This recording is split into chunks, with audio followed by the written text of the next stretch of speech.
চীনা সেনাবাহিনীতে কড়া পদক্ষেপ নিলেন president Xi Jinping.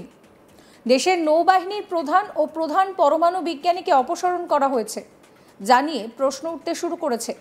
People's liberation আর্মির অভ্যন্তরে ক্রমবর্ধমান অস্থিরতার খবর আসার সঙ্গে সঙ্গে চীনা সামরিক বাহিনীতে শাস্তিমূলক ব্যবস্থার ঢেউ এসেছে। রাষ্ট্রপতি শি জিনপিং তার দেশের দুই শীর্ষ কর্মকর্তা, চীনা নৌবাহিনীর প্রধান এবং একজন সিনিয়র পারমাণবিক বিজ্ঞানীকে বরখাস্ত করেছেন, যা অন্যান্য সিনিয়র পিএলএ কর্মীদের মধ্যে গভীর উদ্বেগের সৃষ্টি করেছে। চীনের সশস্ত্র বাহিনীর ওপর শির নিয়ন্ত্রণ আরও জোরদার করার ফলে বেশ কয়েক মাস ধরে চলা অপসারণ এবং শাস্তিমূলক পদক্ষেপের মধ্যে সবচেয়ে নজিরবিহীন ঘটনা এটা। দুর্নীতি, আনুগত্য ইত্যাদির অভাব সহ বেশ কয়েকজন শীর্ষ কর্মকর্তাকে এর আগেও বহিষ্কার করা হয়েছে। এক প্রতিবেদন অনুসারে রাষ্ট্রপতি শি জিনপিং চীনা নৌবাহিনীর প্রধান ভাইস অ্যাডমিরাল লি হানজুন এবং সিনিয়র পরমাণু বিজ্ঞানী লিউ শিপেংকে দেশের শীর্ষ আইনসভা ন্যাশনাল পিপলস কংগ্রেস থেকে বহিষ্কার করেছেন।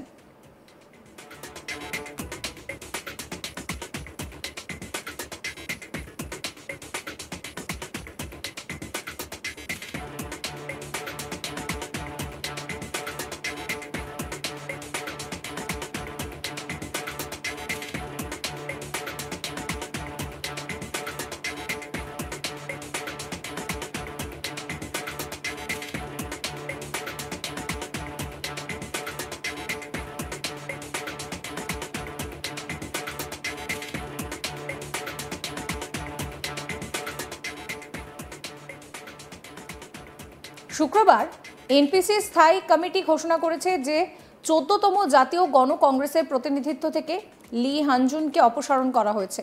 সেই সঙ্গে গানুশ প্রাদেশিক গণ কংগ্রেস লিউ শিপকে সেখানে উপপ্রতিনিধির পদ থেকেও বহিষ্কার করা হয়েছে। এর আগে পিএলএতে আদর্শিক বিষয়ের দায়িত্বে থাকা জেনারেল মিয়াও হুয়াকে সেন্ট্রাল মিলিটারি কমিশন থেকে সরিয়ে দেওয়া হয়েছিল। চীনের শীর্ষ সামরিক সংস্থার নেতৃত্ব দেন শি জিনপিং। চীন সাধারণত আভ্যন্তরীণ সামরিক বিষয়গুলোকে গোপন রাখে, যার ফলে তারা কি করছে, তাদের অন্দরে কি চলছে সেই বিষয়ে বিশ্ববাসী কিছুই জানে না। তবে এনপিসির ঘোষণাগুলি দেশের সশস্ত্র বাহিনীর মধ্যে বড় পরিবর্তন এবং শৃঙ্খলাবদ্ধ পদক্ষেপের সূচক হিসেবে কাজ করে। বছর 60-এর লি হানজুন সম্পর্কে চীনের জনসাধারণ সেইভাবে কিছুই জানেন না। নৌবাহিনীর প্রধান হওয়ার আগে তিনি কেন্দ্রীয় সামরিক কমিশনের অধীনে প্রশিক্ষণ এবং প্রশাসন বিভাগের উচ্চ পরিচালক হিসেবে কাজ করেছেন। তিনি চীনের সংস্কার এবং সাংগঠনিক পুনর্গঠন দপ্তরেও দীর্ঘদিন কাজ করেছেন। 2014 সালে তিনি ফুজিয়ান প্রদেশে একটি নৌঘাটির কমান্ডার হিসেবে নিযুক্ত হন এবং পরবর্তীতে ভাইস অ্যাডমিরাল পদে উন্নীত হন।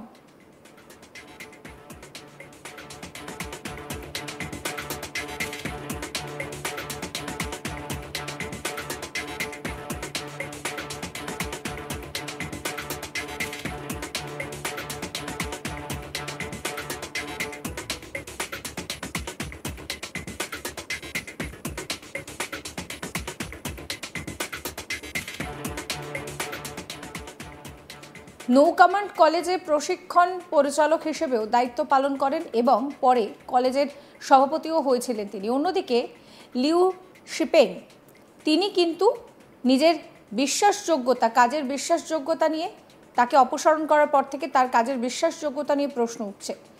লিউ চীনের বেসামরিক এবং সামরিক পারমাণবিক খাতে গুরুত্বপূর্ণ পদে ছিলেন। তিনি চায়না ন্যাশনাল নিউক্লিয়ার কর্পোরেশনের ডেপুটি চিফ ইঞ্জিনিয়ার ছিলেন এবং গানুশ প্রদেশে সেখানে কিন্তু তিনি 404 ঘাটির চেয়ারম্যান এবং কমিউনিস্ট পার্টি সেক্রেটারি হিসেবেও দায়িত্ব পালন করেছেন। 1958 সালে প্রতিষ্ঠিত 1000 বর্গ কিলোমিটারের বেশি এলাকা জুড়ে অবস্থিত 404 ঘাঁটি এটি কিন্তু চীনের প্রথম এবং বৃহত্তম পারমাণবিক গবেষণা কেন্দ্র। এখানেই চীন 1964 সালে প্রথম পারমাণবিক বোমা এবং 1967 সালে প্রথম হাইড্রোজেন বোমা তৈরি করে। চীনের পারমাণবিক শক্তি এবং প্রতিরক্ষা ক্ষমতার জন্য এই কেন্দ্র অত্যন্ত গুরুত্বপূর্ণ।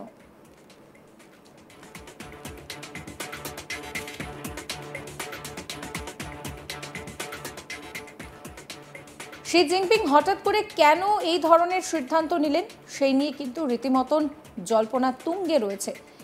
এই অপসারণ নিয়ে প্রশ্ন উঠতে শুরু করেছে। পিপল লিবারেশন আর্মির অভ্যন্তরে এই ধরনের অস্থিরতার খবর কিন্তু রীতিমতন বলা যেতে পারে যে চাঞ্চল্য সৃষ্টি করেছে। এই ভিডিও সম্পর্কে আপনাদের মতামত জানাবেন। সমস্ত খবরের আপডেটের জন্য চ্যানেলটিকে সাবস্ক্রাইব করবেন, নোটিফিকেশন পেতে বেল আইকনে ক্লিক করবেন, ফলো করতে ভুলবেন না আজ তাক বাংলার হোয়াটসঅ্যাপ চ্যানেলও।